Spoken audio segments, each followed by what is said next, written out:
AI 기반 공식 뉴스를 진단하는 시간입니다. 도움 말씀에 다큐온 뉴스 조호진 대표와 함께합니다. 대표님, 안녕하십니까? 어서 오세요. 안녕하세요. 주요 공시와 뉴스부터 확인해 보도록 하겠습니다. 화면으로 체크해 보시죠.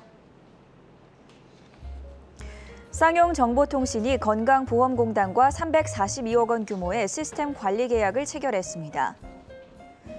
한국조선해양의 자회사 현대사무중공업이 LNG선 수주 계약을 해지했습니다.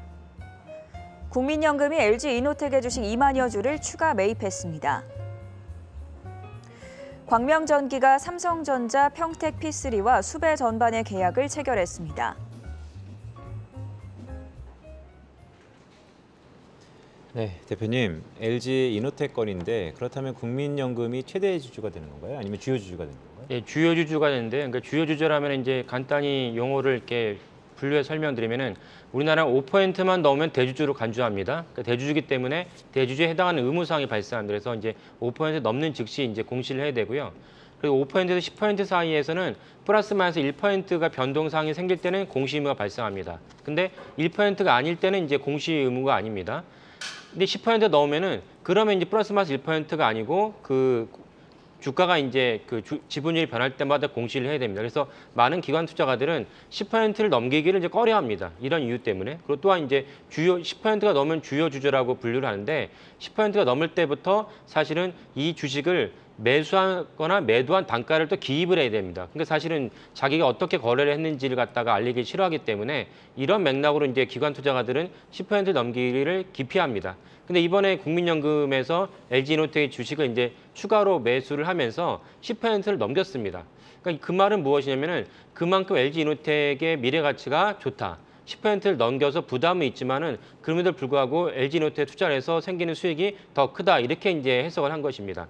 이렇게 LG이노텍에 대해서 좋은 점이 많기 때문인데요. LG이노텍의 좋은 점은 이제 애플에서 발생합니다. LG이노텍의 작년 기준으로 매출에서 82%가 영업이익 82%가 애플에서 생겼습니다. 그러니까 LG이노텍의 사업이 많이 있고 많은 사업을 한 만큼 고객사도 많이 있는데도 불구하고 전체 영업이익의 82%가 애플에서 발생했습니다. 그러니까 애플은 사실은 직접적으로 공장은 없습니다. 대부분 이제 설계를 하고 의뢰를 해서 그리고 아이폰의 완제품은 우리가 다 알다시피 중국의 팍스콘에서 제조를 하는데 근데 애플은 우리가 아는 일반적인 가불과의 다른 점은 무엇이냐면은 일정 이상 영업이익률을 갖다 보장을 해줍니다. 대신 애플에 납품하기가 어렵죠. 그러니까 한번 납품을 한다면은 우리가 생각하는 가불 관계가 아닌 일정 이상 영업이익이 보장되기 때문에 회사의 성장에 엄청난 도움이 됩니다. 그리고 이제 그 매출도 웬만하면 끊어지지 않죠. 그러니까 사실은 우리가 아는 대로 뭐 TSMC나 팍스콘 같은 기업이 세계적인 기업이 될 수 있는 그 근간에는 LG, 애플의 이런 그 영업 정책이 이제 기반되어 있습니다. 따라서 아까 말씀드린 대로 작년에 애플의 아이폰 13이 이제 발매됐는데 아이폰 13이 생각보다 매출이 아주 좋았습니다. 그래서 LG이노텍의 주가도 작년 4분기에 아주 그 상승을 했습니다. 근데 지금 나온 보고서를 보면은 아이폰 13이 이제 출시된 지 9개월이 넘었음에도 불구하고 여전히 시장이 잘 팔린다는 거거든요. 그러면 그만큼 LG이노텍의 매출과 영업이익도 여전히 상승대로다 이렇게 볼 수가 있고요. 그 다음에 또 중요한 점은 무엇이냐면 아이폰 13에서 이제 아이폰 14이 넘어갈 때 화소수가 증가합니다. 그러니까 화소수가 증가하는 거는 이 애플의 카메라 모듈을 이제 그 LG이노텍이 공급한다고 간주하는데 그렇다면 아이폰 14의 화소수가 증가하면은 그 LG이노텍이 납품하는 물량 플러스 물량에다가 이제 공급 단가가 높아진다는 얘기입니다. 그럼 영업이익이 높아진다는 얘기죠. 그래서 전체적으로 이제 LG이노텍에 대한 미래 가치가 높다 이렇게 보는 거고요.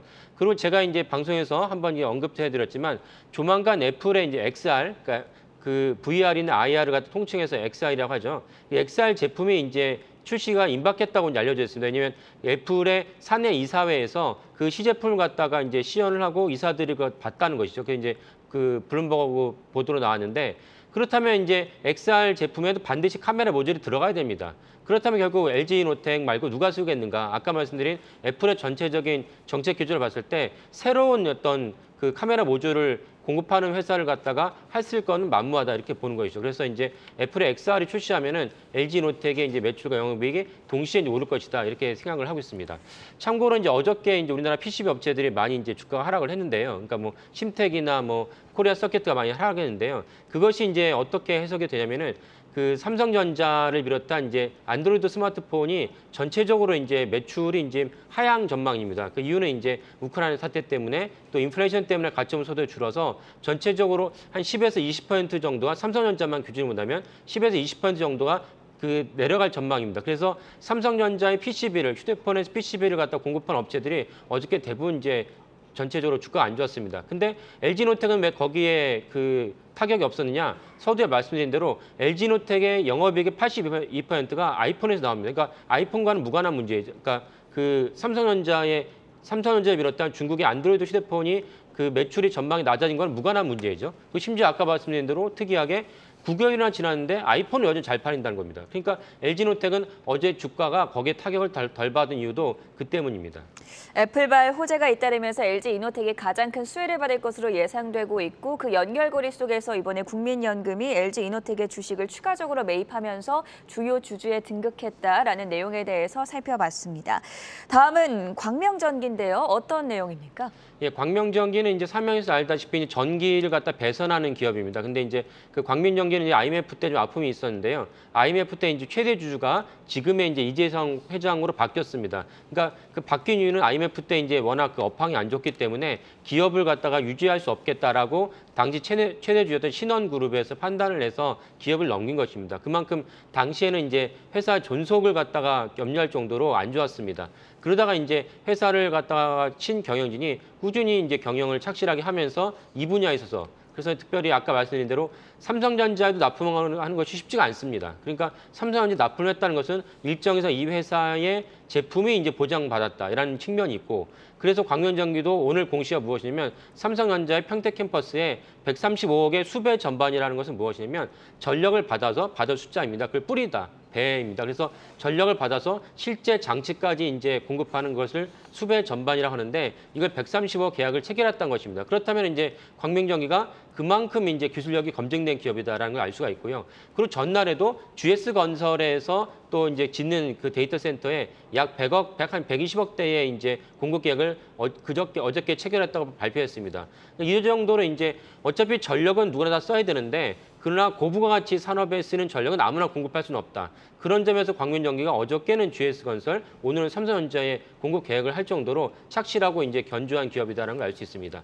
광명전기는 여기에 덧붙여가지고 태양광 분야도 이제 하고 있는데 특이한 점은 무엇이냐면 태양광 분야를 지금도 영업을 하고 있긴 한데 동시에 일정 이상 프로젝트를 따오면은 그 프로젝트가 끝나면 그 해당 회사를 그러니까 일종의 SPC를 갖다 세운 다음에 SPC 회사가 태양광 발전에 대한 그 작업이 끝나면 SPC를 갖다가 그 폐지합니다. 그런 식으로 해서 일정에서 영업이익을 갖다가 이제 높이는 그런 전략을 구사합니다. 그러니까 오해하시면 안 되는 게 광명전기 자체에서도 본업으로 태양광 사업을 하고 있고요. 근데 별도로 SPC라는 걸 하나 만들어서 그 태양광 프로젝트를 동시에 한다는 것입니다. 그러니까 프로젝트가 끝나면 이제 해산해 버리니까 회사 입장에서는 영업이익을 갖다 높일 수 있는 그런 어떤 그 기조가 유지됩니다. 그래서 그 광명전기가 이런 맥락으로 이제 얼마 전에 바이든 대통령이 온다고 했을 때 광명전기가 주목받았던 이유도 결국 바이든 대통령이 왔을 때 우리나라 반도체에 대한 제휴가 높아지고 반도체에 대한 매출이 높아진다고 생각했을 때 반도체 여러 가지 그 다양한 부품과 공정이 필요한데 광명전기 입장에서도 광명전기에도 수혜가 있을 것이다라고 이제 추정을 한 것입니다. 예를 들면은 좀 전에 말씀드린 평택 캠퍼스에 이제 들어갔지만 향후 미국에도 이제 그 삼성전자에서 많은 공장을 지어야 되는데 그렇다면 여기서 한번 검증된 기업을 굳이 이제 외면할 필요는 없다는 맥락에서 바이든 대통령이 왔을 때 광명전기의 이제 매출이 광명전기가 주가가 올라갔던 것도 그런 맥락으로 올라갔습니다. 네, 여기까지 들어보도록 하겠습니다. 타키오 뉴스의 조호진 대표와 함께했습니다. 고맙습니다. 네, 감사합니다.